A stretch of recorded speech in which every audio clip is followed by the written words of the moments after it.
Hello everyone, what's up? Happy Friday. Um, Hope you guys are all doing well wherever you are. Um, so someone challenged me to make 10 paintings in 3 weeks. Uh, yes, it was Kris. So I wanted to I was thinking about making a large landscape, but I was a little rusty, so I thought I'll use this opportunity to practice my landscapes. So I made 10 small landscapes. All right.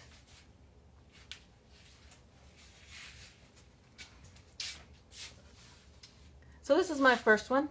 Um, Actually, this is the second one because I sold the first one. But this is the second one that I painted, and this is from Lynchburg, Virginia. This is just a creek. A friend of mine took us out to a creek to just play for the day. And Lynchburg is interesting because it's it's beautiful, and it's got a lot of history there. Being in Virginia, it's got a lot of African American history. It's kind of this dark undercurrent running through. It's got a vibrant black community there, but at the same time, it's got this dichotomy. So this is, to me, this is kind of like you're heading down this creek, but it takes this turn, and you can't really see where it's going. You can't see all this hidden part of it there. So it's not something I do on purpose, but like when I'm thinking about it, that's just what I'm thinking. So this is my like little personal history of this area. This is my friend right here. He's fishing, and it just kind of makes me think about like when John Wilkes Booth was fleeing from I guess the police. And he tried to cross the Potomac River, and he went the wrong way, and he came back and landed on the same side. And so I was thinking about this little creek and what the history of this creek was. Who, I don't know, fished in this creek, who tried to escape across this creek, who lived along it, who it fed, that kind of thing. And, so this is Marlo, and that's Dylan. And this... And a lot of my work, I have like, I don't know, maybe a remnant of myself in it. Like maybe that's where I was standing when I took the picture, those little ripples in the water. So that's Lynchburg.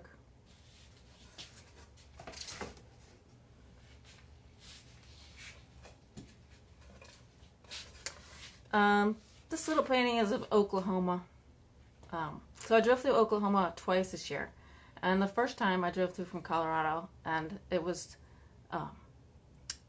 amazingly empty. Like, it was just so empty. There was so much nothing. Like, it wasn't even long grass or anything. It was like maybe some short grass, but like not even any cows. It was just amazing.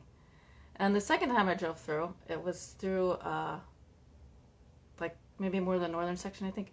So it was all this beautiful tall grass.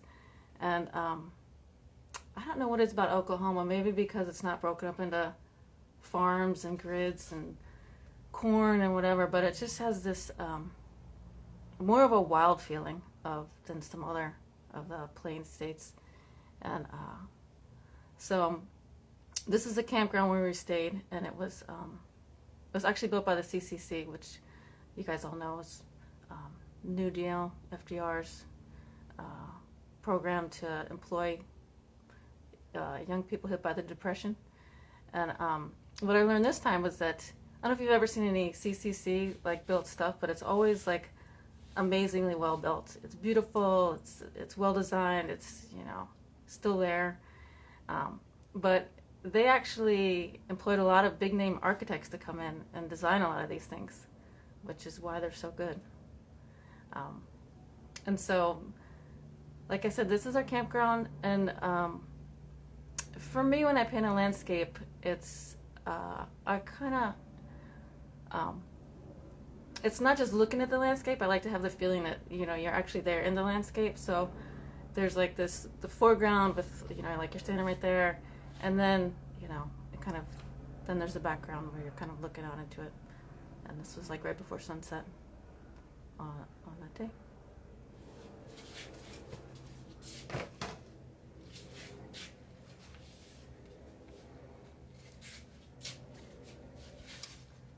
This is Piestro Peak. This is a mountain park, about like 15 minutes from our house. So this is where I go hiking all the time, and when Ahead is home from school, we go running, and um, it's just this great little mountain park. But it's not little; it's kind of big, but it's got this amazing amount of wildlife in it. So there's javelina, like it's rattlesnake season right now. There's lots of rattlesnakes. There's just one day we saw like this whole pack of coyotes like moving through these trees here. So it's really alive, even though it's a desert, and it may look kind of brown at first, but yeah, really lucky to have that park by us. So.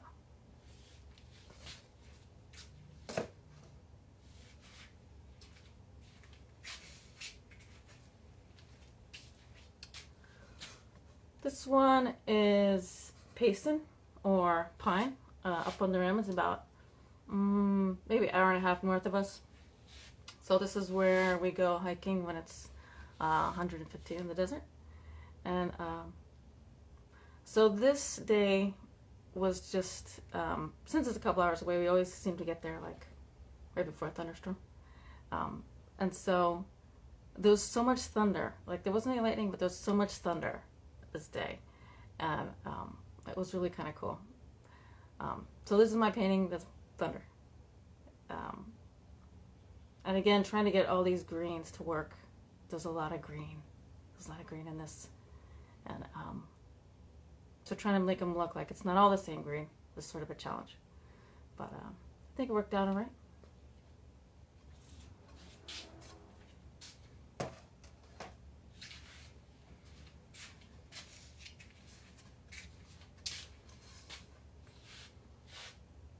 This is a painting of forest fire. It's what a fire in the desert looks like, because it's not like it's not like a big forest like the ones you see on TV in California, which is raging fire. It's sort of low and it moves along the ground, but it still does a lot of damage. And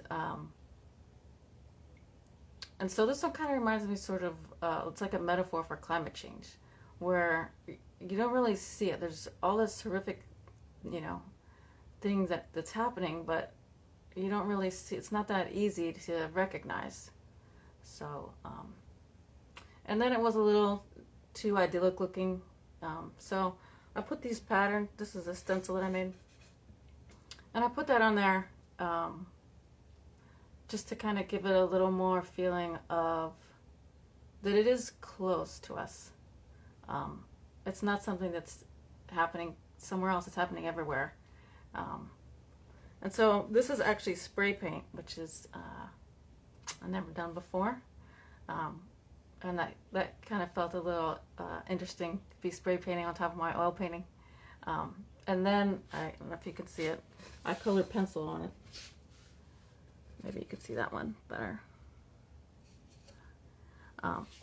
So this one I kind of felt like I was breaking some rules, and that was kind of fun.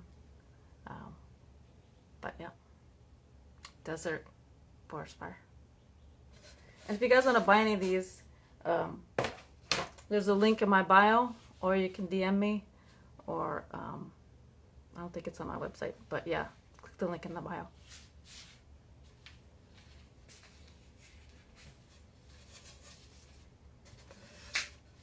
So this is another one. This is more stencil fun. This is a forest fire that we passed by in Rifle, Colorado.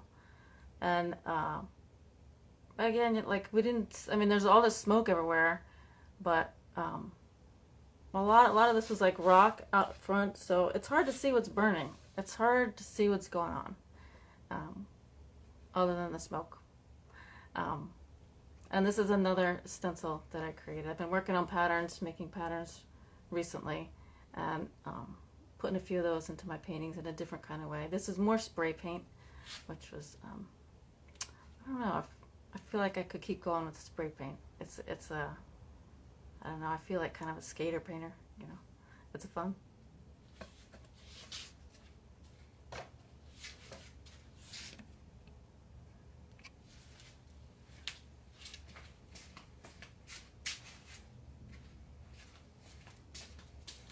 So this is my last one that I did. This is a little, I had this piece of wood in my studio, this panel. So it's very long. But I was trying to get the sense of, again, this is Oklahoma. I've got a,